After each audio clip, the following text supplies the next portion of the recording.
ये है हमारा नेक्स्ट क्वेश्चन। तो यहाँ पे लिखा हुआ है 2 men and 7 boys can do a piece of work in 4 days। ठीक है, the same work is done in 3 days by 4 men and 4 boys, how long would it take one more and only one boy to do it? Okay, तो guys यहाँ पे ये बोल रहे हैं कि 2 आदमी और 7 लड़के किसी भी काम को मिलकर 4 दिन में ख़त्म कर देते हैं, और वही सेम काम 3 दिन में ख़त्म होता है अगर 4 लड़के और 4 आदमी करते हैं तो। ठीक है, तो इसके सबसे पहले हम यहाँ तक के क्वेश्चन को सॉर्ट आउट करेंगे। तो यहाँ पे सबसे पहले हम लोग को एक चीज़ समझनी चाहिए कि मान लीजिए ये कोई हमारी एक दीवार या घर या कुछ भी आप प्लॉट मान सकते हैं, कुछ भी मान लीजिए, जो आपकी इच्छा करे वो मान लीजिए। ठीक है, तो यहाँ पे क्या है, सबसे पहले एक इतनी बड़ी घर या दीवार है, जो कुछ भी बन रहा है वो 4 दिन के अंदर बन रहा है। ठीक है, 4 दिन के अंदर बन रहा है, और कितने लोग बना रहे हैं इसको हमें नहीं पता। हमें ये पता है कि 4 दिन में बनाया है, तो अगर हम इसके पार्टीशन करें तो किस तरीके से कर सकते हैं, बराबर पार्ट करने हैं। यानी कि अगर हम इसको इस तरीके से भी पार्ट कर सकते हैं, बराबर इसके 4 पार्ट, या फिर हम इस तरीके से भी कर सकते हैं इसके 4 पार्ट, या फिर हम इस तरीके से भी इसके 4 पार्ट कर सकते हैं। ठीक है, तो अगर हम देखते हैं कि यहाँ पे जो वर्कर्स हैं अगर वो काम करते हैं तो पहले दिन का काम कितना करेंगे, इतना करेंगे वो। ठीक है, इतना करेंगे, यानी कि फर्स्ट डे का वर्क जो उनका रहा वो कितना 1/4 रहा। ठीक है, फिर जब सेकेंड डे की बारी आई तो उन्होंने इतना किया, तो सेकेंड डे का कितना हुआ 1/4 हुआ। ठीक है, और जब अब सेकेंड डे में उन्होंने कितना कंप्लीट वर्क कर लिया, टोटल कंप्लीट वर्क की बात करें तो उन्होंने अपना आधा काम खत्म कर लिया, तो 1/4 + 1/4 तो आधा काम खत्म हो गया। तो इस तरीके से उन लोगों ने 4 दिन में अपना ये जो प्लॉट है उसको कंप्लीट किया है। ठीक है, तो यहाँ पे सबसे पहले हमें लेट करना पड़ेगा। अगर हम लेट करेंगे तो क्या लेट करेंगे, यहाँ पे हम लोग लेट कर पाएंगे। यहाँ पे हम लोग देखेंगे तो यहाँ पे लिखा हुआ है how long would it take 1 man and only boy.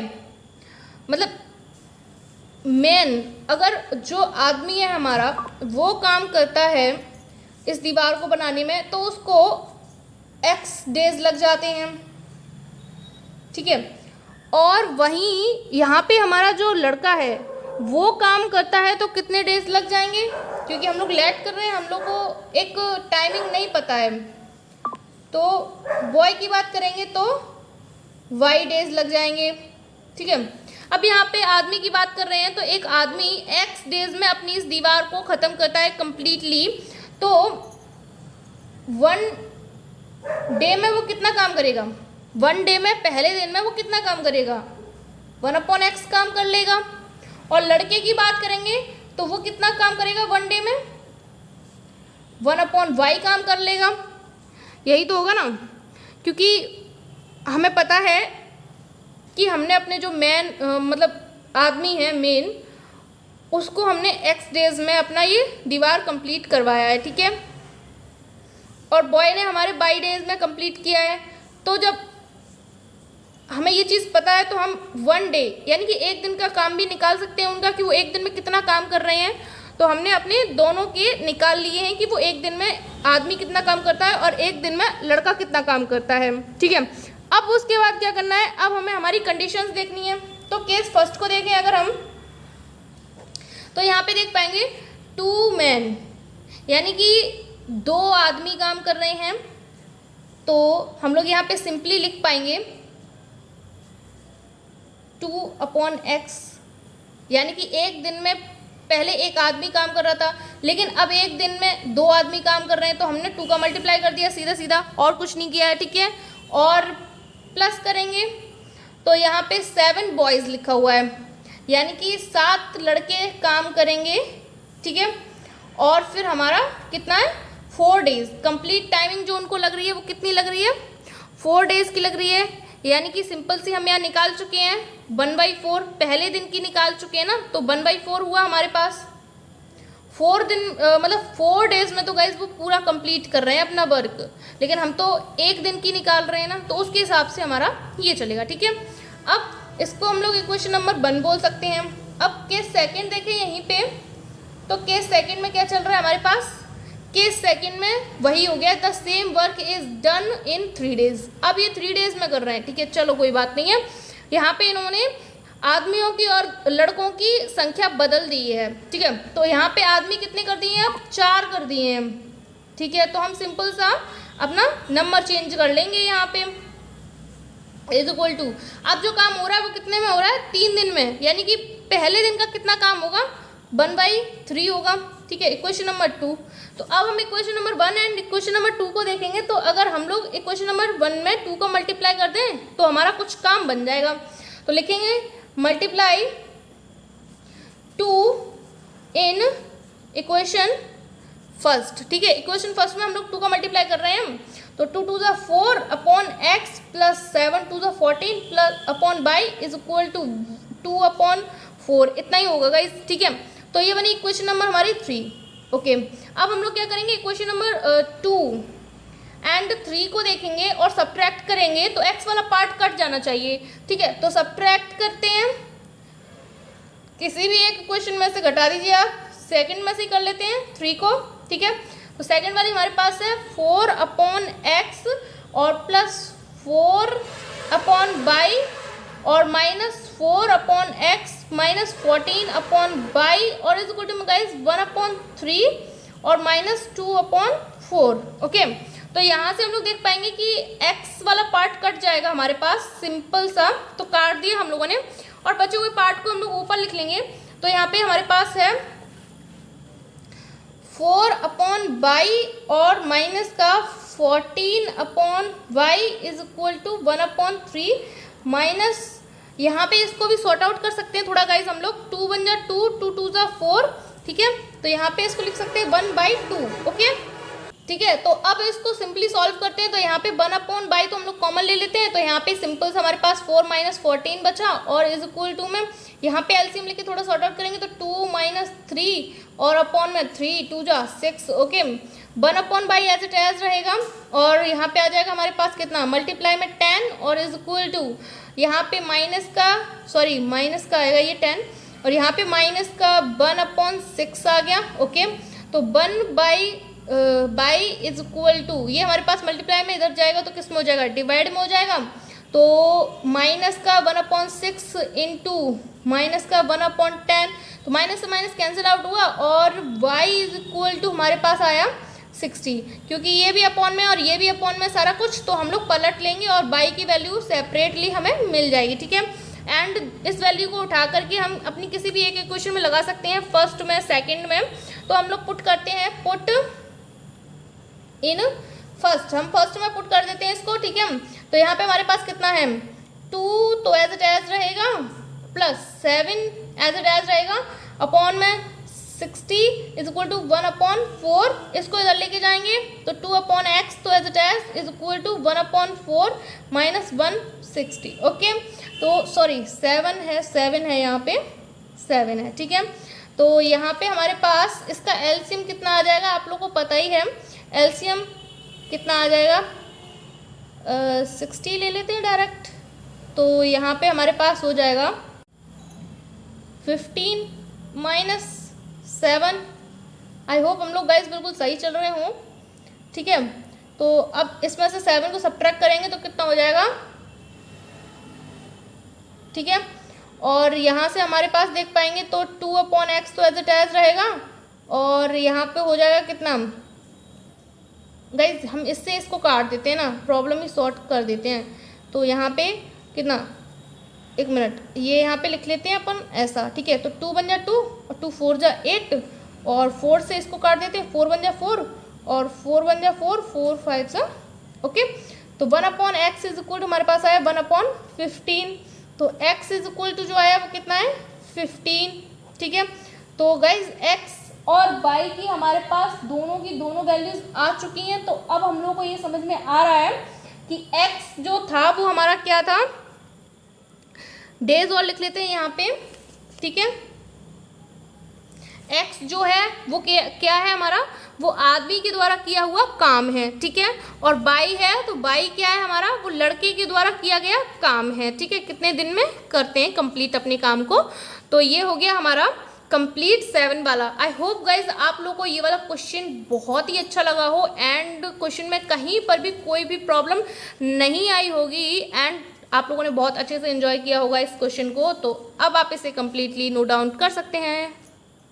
अब हम बात कर लेते हैं अपने नेक्स्ट क्वेश्चन नंबर 8 की। तो यहाँ पे लिखा हुआ है in a triangle ABC angle A is equal to x degree and angle B is equal to 3x minus 2 degree and angle C is equal to by degree, also angle C minus angle B is equal to 9 degree. Okay, find the 3 angles, यानी कि हमारा जो triangle है उसके तीनों angles को हमको find करना है।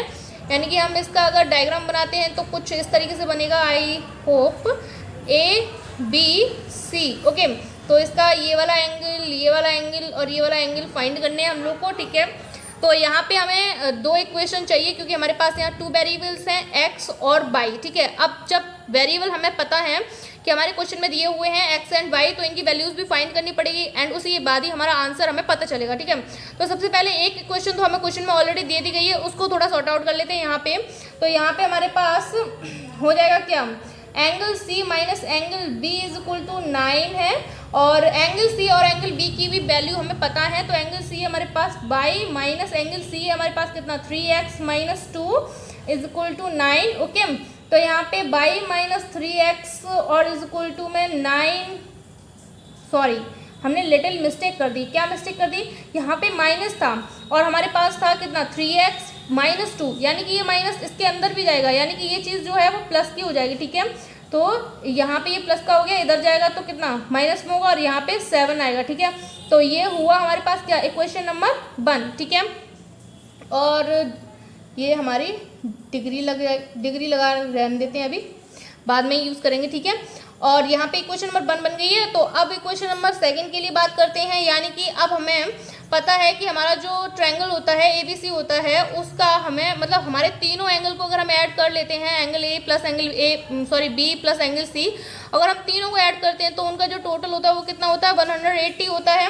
तो हमें पता है नाउ बी नो दैट, क्या जानते हैं गाइज हम लोग जानते हैं angle A plus angle B plus angle C is equal to, okay.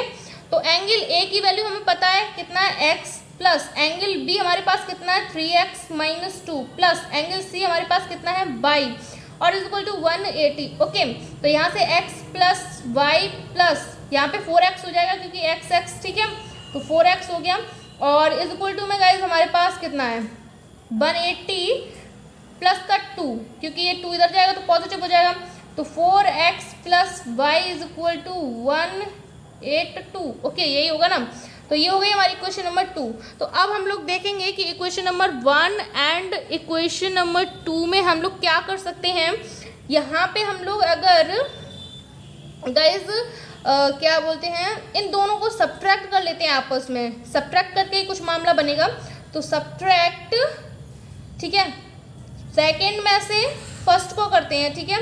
तो सेकेंड वाली हम पहले लिख लेते हैं 4x plus y minus y minus minus plus 3x और is equal to guys 182 minus 7, यही होगा हमारे पास, ठीक है। अब इसके आगे अगर हम देखते हैं तो यहाँ पे हमारे पास बाई से बाई कट जाएगा।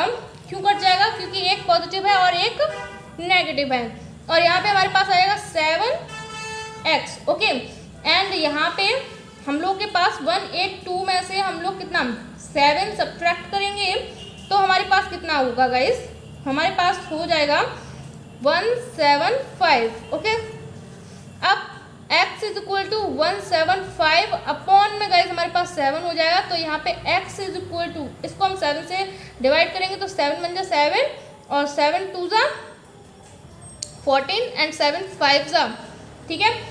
तो ये x की वैल्यू निकल कर आ गई है। अब सेकेंड वेरिएबल की बात कर लेते हैं, यानी कि इसको हमें किसी एक इक्वेशन में पुट करना पड़ेगा तब जाके हमारे पास y की वैल्यू निकल कर आएगी। तो हम पुट करते हैं, पुट इन, किसी भी एक इक्वेशन में हम लोग इसको पुट कर लेते हैं। तो हम लोग किस में करते हैं, फर्स्ट में ही पुट कर लेते हैं गाइस, फर्स्ट, ठीक है। तो बाई तो ऐसे डैश रहेगा माइनस 3 इंटू 25 और इज इक्वल टू में 7, तो y is equal to 7 plus 3 into 25 यानी कि 75 हो गया हमारे पास। तो बाई इज इक्वल टू कितना आया 82, ठीक है। तो ये निकल कर आई हमारी बाई की वैल्यू। अब यहाँ से हम लोग देख पाएंगे कि हमारी एक्स और बाई की वैल्यूज जब आ गई हैं तो इनसे हम लोग एंगल तो बड़ी ही आसानी से निकाल लेंगे। तो हम लोग लिखेंगे नाउ फॉर एंगल ए की बात करें गाइस, तो angle A is equal to हमारे पास दिया हुआ था x डिग्री, ठीक है। तो यहाँ पे angle A is equal to x की वैल्यू हमें सीधी सीधी पता है 25 है, तो 25 लिख देते हैं और डिग्री हमारी आ जाएगी। तो ये हुआ हमारा एंगल ए की वैल्यू। और फॉर एंगल बी, तो एंगल बी हमारे पास क्या है गाइस, 3x - 2 की डिग्री, ठीक है। तो 3 × x हमारे पास है 25 और 2, ठीक है। तो ये हो गया कितना, 75 - 2। तो यहाँ से हमारे पास 2 इसमें से सब्ट्रैक्ट करेंगे तो कितना आ जाएगा, 73 डिग्री। एंगल बी निकल कर आया 73 डिग्री, ओके। अब फॉर एंगल सी की बात करते हैं तो कितना है, बाई डिग्री, ठीक है। तो एंगल सी, ओके, बाई की हम वैल्यू निकाल चुके हैं 82 है, तो डायरेक्ट आ जाएगी 82 डिग्री, ठीक है। तो ये हुए हमारे तीनों एंगल्स की बात कंप्लीट। आई होप गाइज आप लोग को क्वेश्चन समझ में आया होगा। एंड गाइज जब आप लोग को क्वेश्चन समझ में आ रहे हैं तो आप लोग प्लीज़ ग्रुप में शेयर कीजिए वीडियोस को एंड वीडियोस की लिंक को। और उसी के साथ आप लोगों का काम है, अगर आप लोग वीडियो को पहली बार देख रहे हैं तो आप लोग चैनल को सब्सक्राइब कर लीजिए, क्योंकि इस टाइप के क्वेश्चंस को हम लोग सॉर्ट आउट करते रहेंगे, लगातार सॉर्ट आउट करेंगे और अच्छे से सॉर्ट आउट करने वाले हैं, ठीक है। तो इसीलिए बहुत ही अच्छे से समझने के लिए आपको चैनल को सब्सक्राइब करना ज़रूरी है। तो सब्सक्राइब कीजिए और अपने फ्रेंड सर्कल में, आस पड़ोस मोहल्ला में, जहाँ पर भी आप वीडियोस को एंड वीडियोस की लिंक को दे सकते हैं वहाँ पर दीजिए और क्वेश्चन को सॉर्ट आउट कीजिए। Thank you, bye.